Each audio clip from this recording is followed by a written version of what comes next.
Well, when things are going well,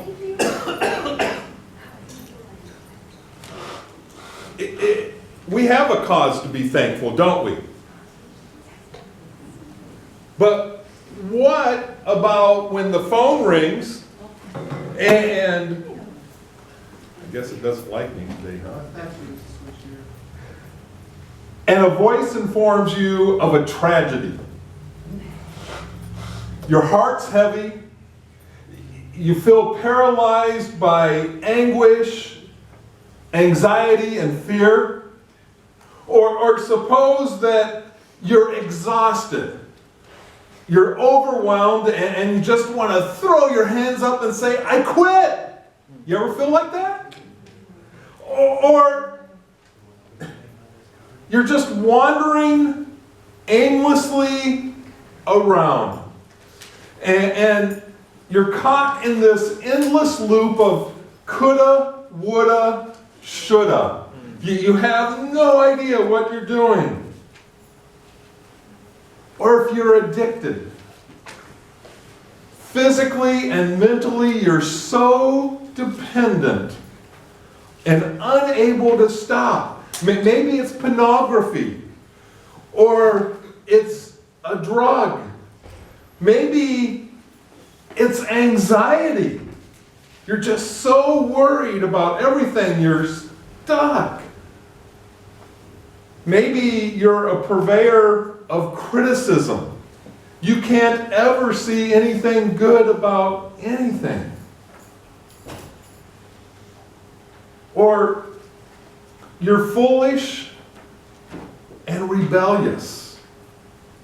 And because of that, you're suffering some consequences. It's hopeless. There's no recovery. How can I be thankful then? Tony Evans says to be thankful in, but not thankful for. And we can always find something to be thankful for. But when we're in those situations, what do? Well, the Israelites found themselves in every one of their scenarios.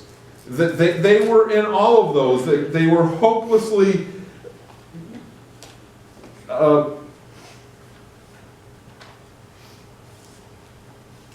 in bondage to the Egyptians. They were rebellious and were suffering consequences. They were addicted to things that they shouldn't be. And they were exhausted and overwhelmed, and they're like, we are sometimes, aren't we? We're stuck in those things, and it's like, is there really a cause for thanksgiving? And what should we do? In Psalm 106 or 107 verse 6, it says this, and this is what we should do. It says, Lord, help. They cried in their trouble, and He rescued them from their distress. When we're in distress, God will rescue us. It may not be today, it may not be tomorrow, it may not be next month, but He will rescue us. And we need to cry out to Him. And I don't think they cried out, in a whisper, Lord, help. I think they cried out in a really loud voice, Lord, help!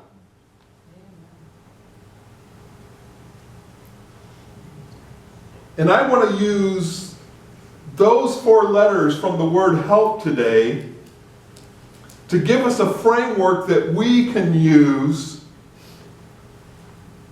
And the first one is this, H. And you don't need to write this down because I have a card with it on it for every one of you to take home today. I want you to just kind of relax and take it easy. It's Psalm 86 verse 1 says, Hear me, Lord, and answer me, for I am poor and needy. The first step in getting help from the Lord is admitting that and letting him know that I need it.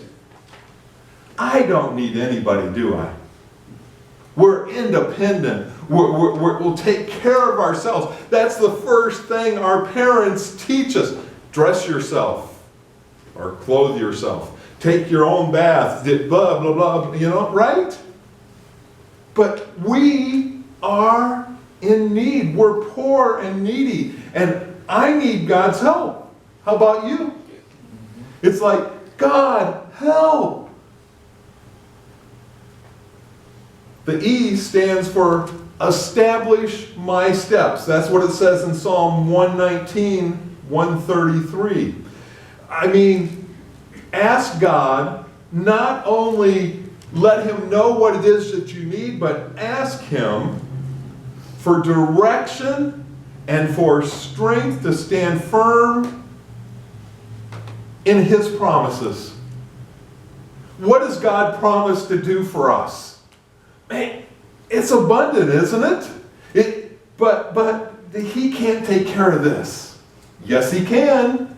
He won't take care of that. Oh, yes, he can. Stand firm in his promises. God is faithful, is he not? And so when we are in a desperate circumstance or scenario, we need to cry out to him. And we cry out, don't we? We cry out to our friends, to our loved ones. We seek help from all over the place. And oftentimes, God's the last person we call upon. It's like we're desperate. There's nowhere else to turn. Let's call on God. But we turn to God and ask him to help us. And then to establish us in our steps to remember who's in control. God's in control, isn't he? Sometimes it doesn't seem like he is, but he is. The L stands for let your compassion quickly meet our needs because we are on the brink of disaster. That's what Psalm 79 verse 8 says. Ask God to help us to focus on his compassion and his grace. Isn't God good to us? Aren't you glad today that you don't get what you deserve? Man, if God, who knows us better than we know ourselves, gave us what we deserved, we'd be miserable. We'd be worse than miserable. But when we focus on his compassion and his grace, even though oftentimes we find ourselves where we are because of our past sin, because of our past rebellion, because of our past choices, as Kat said, it should have been me on that cross. I should have been the one punished. But when we cry out for help, we let God know that we need his help. We ask him to remind us often of his compassion and grace and to focus on that.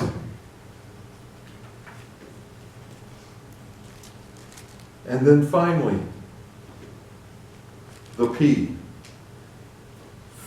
Psalm 16 verse 1 says, protect me, God, because I take refuge in you. I say to the Lord, you are my Lord. Apart from you, I have nothing good. Do you believe that today? That apart from God, there's nothing good. But man, Pastor Don, I have worked hard. I've been frugal. I've saved up my money. I bought that house.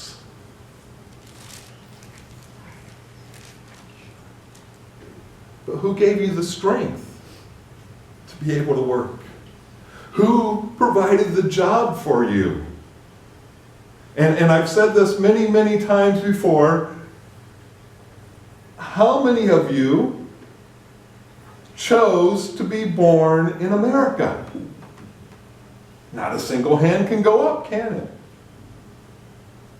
It's because of God's grace and compassion and loving kindness that we're even where we could have been born anywhere.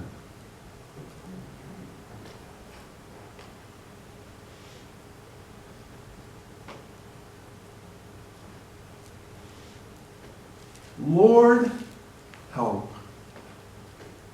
They cried in their trouble, and He rescued them from their distress. Where do you need to cry out to the Lord today? Where are you distressed? Where are you having a hard time accepting what life's given you right now? I'd encourage all of you to go home this afternoon and read Psalm 107 from the first verse to the last. And allow God to just rescue you.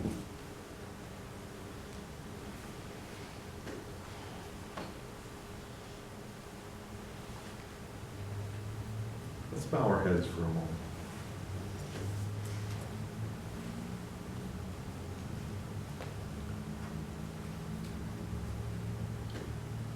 Father, you know every one of us that are here this morning.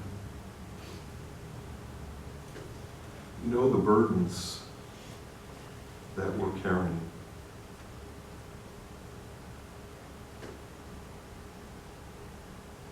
You know where our hearts are heavy.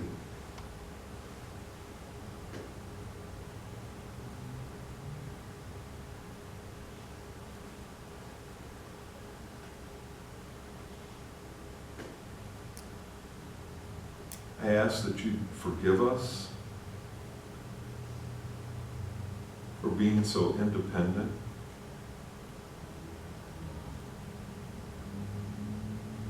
May we realize how dependent we really are. I'd ask that you'd forgive us for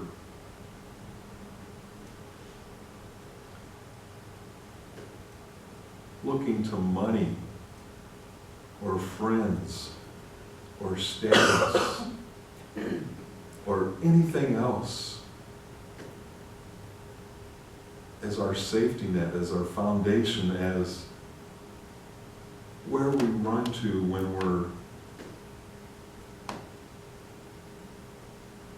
in trouble. And may we turn to you, and may we be brutally honest with ourselves and with you, because there's nothing that we can't say to you that you don't already know.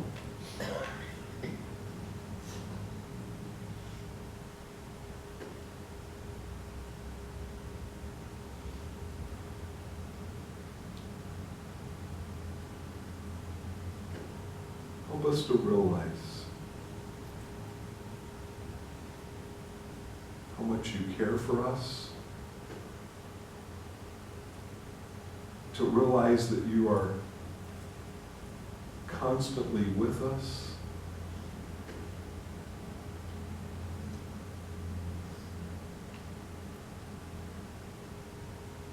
and may our faith in you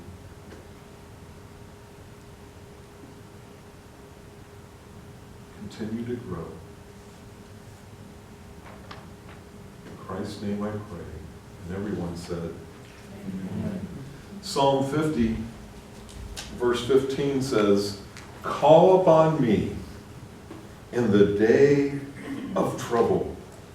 I will deliver you, and you will honor me." Call upon me. Can we ever call upon God too much? Does God ever, hey, I wish you would just leave me alone? No. He invites us to call upon him.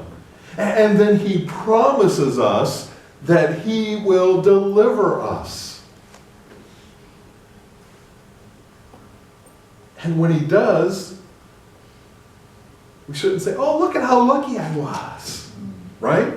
We should say, look at how good God was.